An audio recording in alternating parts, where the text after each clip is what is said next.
Love in Las Vegas with Chris Algieri. It's great to see you. And a Manny Pacquiao fight week. Look at this. Did you think you'd see Pac-Man back?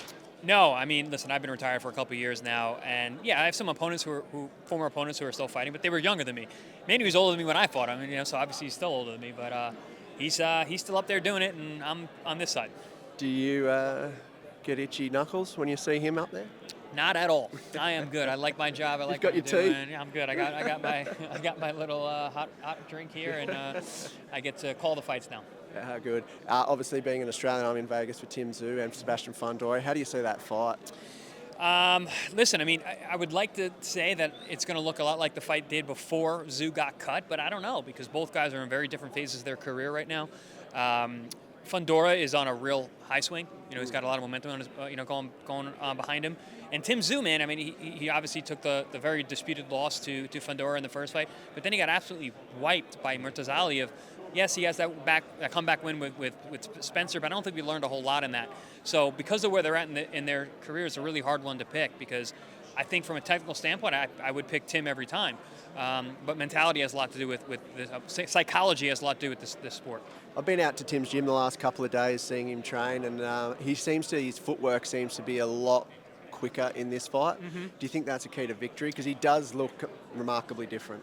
Yeah, I don't know, because I thought he was looking really good before the cut, but also we got to keep in mind, I think a lot of fans forget this, that Tim was not originally supposed to fight Sebastian Fundora. He went from fighting a 5'9" orthodox fighter in Keith Thurman to a 6'6" southpaw who can punch. So it was a tough transition for him. He was sparring with a buddy of mine, Michael Fox, who is like 6'5", something like that, and a southpaw. So I'm sure he got more time with Michael this camp and will be more prepared for the height and the reach.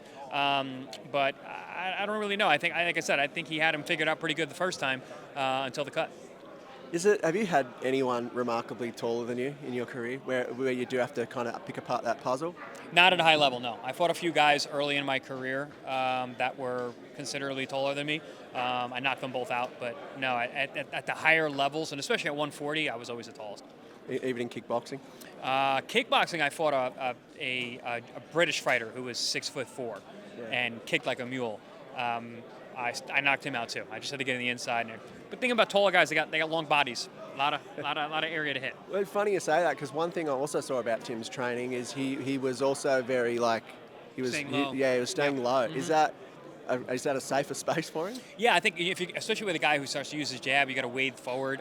Problem with getting low with Fundora, he's got really good uppercuts. He's a very good both hands. He actually uppercuts really well. So you got to be careful when you're wading too low. But it's a good way to get underneath the jab and get your way inside to get to the body. And that's one thing that I think Tszyu missed opportunities in the first fight. Very little body punching. And I think Fundora is actually really open for that because he does fight in the inside. He does have long arms, but he likes to throw. So there's opportunities to sneak in underneath the ribcage. So your final prediction for Tszyu, Sebastian Fundora? I think it's another barn burner. I think it's a really good fight. I think it's a back and forth fight. And I'm going to go with the guy that I think is more technically sound, and that's Tszyu. We like to hear that when we're Aussies. Inside Boxing, I normally listen to your podcast while I mow the lawn. Okay, that's right. It's a full episode. There you go. My lawn. So do that.